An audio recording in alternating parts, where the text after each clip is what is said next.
प्यारे साथियों, आप सभी का स्वागत करता हूं अपने एमआरएस स्टडी परिवार में। तो डियर, आज की इस वीडियो में मैं यहां पे बात करने वाला हूं, जैसा कि आपको पता है कि बीटेक थर्ड सेमेस्टर में आपको जो है यूनिवर्सल ह्यूमन वैल्यूज़ के बारे में जो है आपको पढ़ना है थर्ड सेमेस्टर में। तो ये नए सिलेबस के हिसाब से ये चीज़ें जो है आपको पढ़नी है, तो उसके हिसाब से जो है कई सारे पॉइंट्स और टॉपिक को जो है मैंने यहाँ पे जो है लिया है। तो जो भी पॉइंट्स एंड टॉपिक को मैंने यहाँ पे लिया है वो आपके एग्ज़ाम पॉइंट ऑफ व्यू से जो है बहुत ही ज़्यादा इम्पॉर्टेंट होने वाला है। तो हम लोग जो है यूनिट 3 तक जो है डिस्कस कर लिए, जो भी पॉइंट्स डिस्कस करना था जो आपके यूनिवर्सिटी एग्ज़ाम्स के लिए इम्पोर्टेंट था। यहाँ पे अब हमारा अगला यूनिट देखेंगे, यूनिट नंबर 4। और यूनिट नंबर 4 जो है हमें बताता है कि हार्मोनी इन नेचर और एग्जिस्टेंस, है ना। नेचर में किस तरीके से एग्जिस्ट करता है या एग्जिस्टेंस क्या होता है हार्मोनी का, वो बात करेंगे। तो हार्मोनी इन नेचर का मतलब होता है बैलेंस, ऑर्डर और mutual fulfilment among all entities in existence. जो भी चीज़ें एग्जिस्ट कर रही है उसके बीच में क्या बैलेंस है, किस तरीके का म्यूचुअल फुलफिलमेंट हो रहा है, ये सारे एक प्रॉपर ऑर्डर होना चाहिए, तो वो कहलाता है harmony in nature. Nature is self organised और सेल्फ रेगुलेटेड। जो नेचर है सेल्फ ऑर्गेनाइज्ड और सेल्फ रेगुलेटेड बॉडी कह सकते हैं या चीज़ें हैं। Every unit in nature work in coordination with each other या कोऑर्डिनेशन विद अदर्स। यानी जो यूनिट है नेचर्स में वो एक दूसरे को कोऑर्डिनेट करके ही काम करता है, एक दूसरे को कोऑर्डिनेट करके ही जो है काम करता है।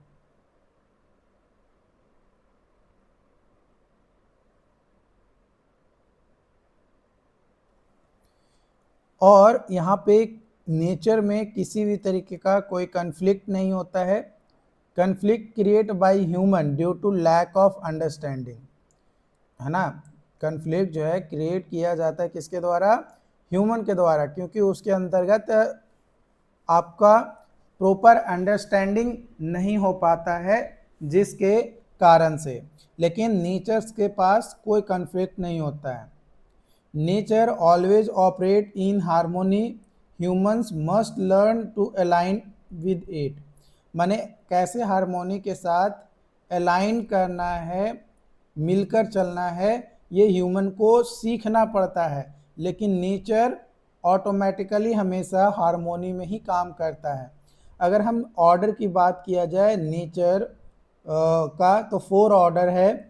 तो 4 ऑर्डर ऑफ नेचर्स, पहला मटेरियल ऑर्डर जो कि फिजिकल ऑर्डर है, जिसमें स्टोन, रिवर, एटमॉस्फेयर जो कि इनएक्टिव और no consciousness and basic resources, ये आपका होता है। दूसरा आता है आपका प्लांट या बायो ऑर्डर जो कि प्रेनिक ऑर्डर होता है। इसमें क्रॉप्स, फॉरेस्ट जो ग्रोथ और रिप्रोडक्शंस प्रोवाइड करता है और डिपेंड होता है आपका मटेरियल ऑर्डर के ऊपर। फिर आता है एनिमल ऑर्डर जिसमें काउ, डॉग, बर्ड, ये एक्टिविटी एंड इंस्टिंक्ट होता है। लिमिटेड अंडरस्टैंडिंग इसके अंतर्गत होता है। वही अगर हम बात करें ह्यूमन ऑर्डर की, तो ह्यूमन ऑर्डर जो है ये ह्यूमन बीइंग होता है। सेल्फ अवेयरनेस और अंडरस्टैंडिंग होता है हार्मोनी का। ये मेंटेन भी कर सकता है हार्मोनी को और हार्मोनी को डिस्टर्ब भी कर सकता है, माने दोनों काम करने में ये सक्षम होता है। तो नेचर यानी existence are divided into 4 order, material, plant या बायो ऑर्डर जो कि प्रेनिक, एनिमल ऑर्डर और ह्यूमन ऑर्डर, ये हमने देखा। अब हम बात करेंगे इंटरकनेक्टेडनेस इन नेचर। नेचर में इंटरकनेक्टेडनेस क्या है। तो ये जो चारों ऑर्डर है वो डीपली इंटरकनेक्टेड है और इंडिपेंडेंट भी है, माने एक दूसरे से कनेक्टेड भी है और इंटर डिपेंडेंट भी है। कैसे? देखो, प्लांट जो है डिपेंड करता है सॉइल के ऊपर, वाटर के ऊपर और सनलाइट के ऊपर। एनिमल जो है डिपेंड करता है प्लांट के ऊपर ताकि उसको खाना मिल सके। ह्यूमन जो है डिपेंड करता है सारे ऑर्डर के ऊपर, प्लांट के ऊपर भी, एनिमल के ऊपर भी, क्योंकि आपको पता है कि ह्यूमन जो है प्लांट से भी फूड प्राप्त करता है ना, और एनिमल से भी फूड प्राप्त करता है, एनिमल से भी फूड प्राप्त करता है। तो ये दोनों पे, और साथ ही साथ आपका फिजिकल ऑर्डर पे तो वो डिपेंड करता ही है, फिजिकल ऑर्डर यानी मटेरियल ऑर्डर पे तो डिपेंड करता ही है। मटेरियल ऑर्डर प्लांट के लिए यूजफुल है और प्लांट जो है यूजफुल है एनिमल के लिए, और ये तीनों यूजफुल है आपका ह्यूमन के लिए, ये तीनों यूजफुल है आपका ह्यूमन के लिए। दिस क्रिएट साइक्लिक और बैलेंस सिस्टम, और ये क्या क्रिएट करता है?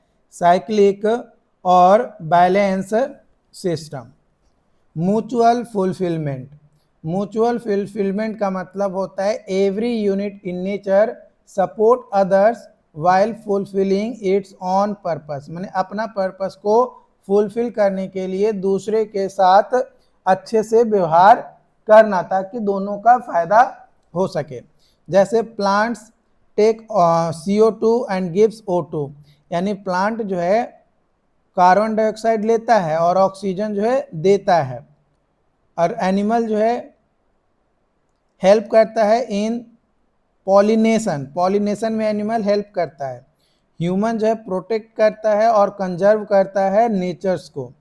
तो when mutual fulfilment exist harmony exist, यानी जब म्यूचुअल फुलफिलमेंट एग्जिस्ट करेगा तब जाकर जो है हार्मोनी हमारा जो है एग्जिस्ट करेगा, तब जाकर हमारा क्या होगा? हार्मोनी एग्जिस्ट करेगा।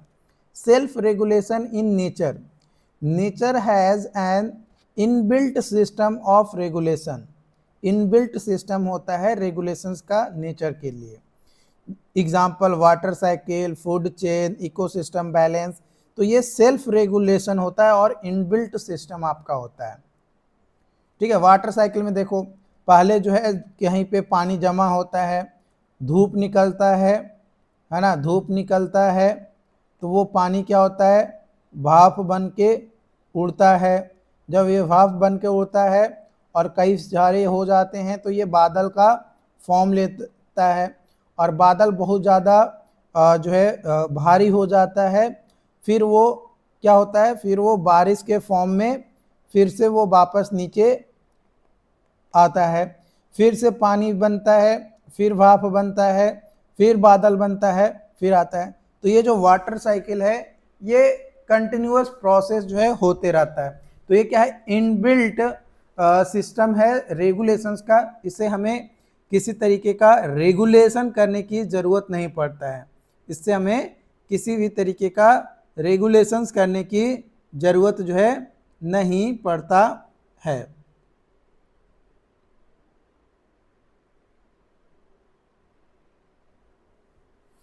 ठीक है, कॉन्सेप्ट ऑफ को एग्जिस्टेंस, को एग्जिस्टेंस का कॉन्सेप्ट अगर देखें तो को एग्जिस्टेंस का मतलब होता है everything in universe exist together in harmonious and interconnected manner, interconnected manner या फिर हारमोनियसली यूनिवर्स में जो है एग्जिस्ट करता है एवरीथिंग, कुछ भी चीज़ हो वो। तो हम बात करें nothing exist independently, every unit human nature object depend करता है अदर पे, माने कोई भी ऐसा चीज़ नहीं है जो इंडिपेंडेंटली एग्जिस्ट करता है।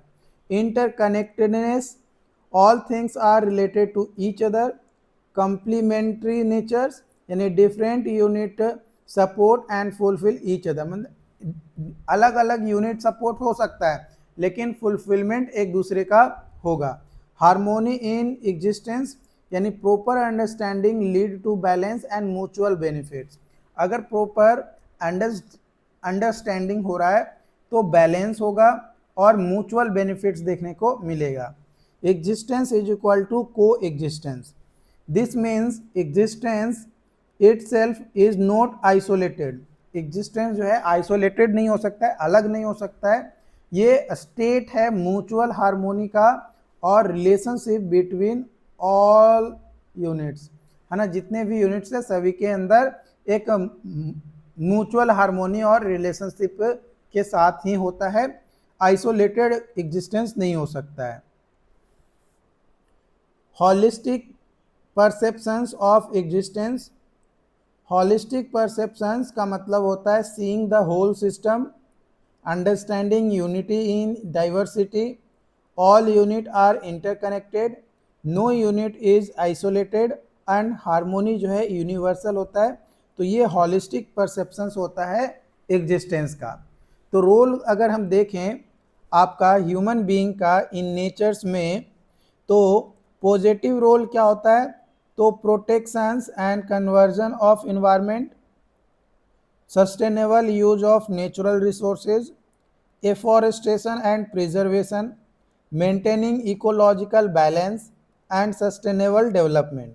तो ये हमारा पॉजिटिव रोल है ह्यूमन बीइंग का इन नेचर्स में। अगर निगेटिव रोल देखें यानी करेंट सिनेरियो में, तो pollution of air, water and soil, over exploitation of resources, deforestation, disturbing ecosystem stability, unsustainable and health harmful practices. तो ये निगेटिव रोल है या करेंट सिनेरियो है ह्यूमन बीइंग का नेचर्स के साथ। ये आपका हो गया। Consequences of डिसहार्मोनी।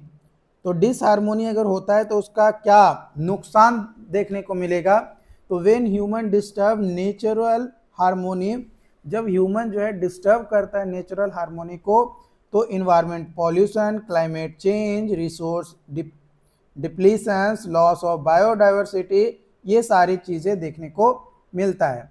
एग्जाम्पल के तौर पे ग्लोबल वार्मिंग, वाटर स्कार्सिटी, ये चीज़ें आपका डिसहार्मोनी जब ह्यूमन कर रहा है नेचर में उसके कारण से देखने को मिल रहा है। तो need for sustainable living, sustainable development, जब रिसोर्सेज का यूज बिना कोई फ्यूचर जनरेशन के हार्म किए हुए हम कर रहे हैं यूज रिसोर्सेज को, तो वो कहलाता है सस्टेनेबल डेवलपमेंट। इसका प्रिंसिपल होता है reduce waste, reuse material, recycle resources और इको फ्रेंडली टेक्नोलॉजी का यूज करके हम आगे बढ़ें।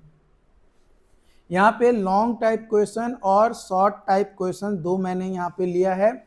लॉन्ग टाइप क्वेश्चन पहले आपको मैं बता देता हूँ, उसके बाद शॉर्ट टाइप क्वेश्चंस, ताकि आप इन क्वेश्चंस को प्रैक्टिस कर लें before giving third semester exams. तो क्वेश्चंस है, explain the 4 orders of nature with examples, what is mutual fulfilment, explain with example, describe coexistence and interconnectedness in nature. चौथा है, discuss the role of human in maintaining harmony in natures. पांचवा है, explain self regulation in nature with example. Short type question है, define coexistence, what is mutual fulfilment, list 4 order of nature, what is holistic perceptions. तो ये short type questions, उन्हें long type भी questions हमने दिया और शॉर्ट टाइप भी questions हमने दिया। आई होप कि ये पॉइंट्स या जो ये यूनिट मैंने आपके साथ डिस्कस किया, यूनिट नंबर 4, ये आपको जो है प्रॉपरली समझ में आया हो।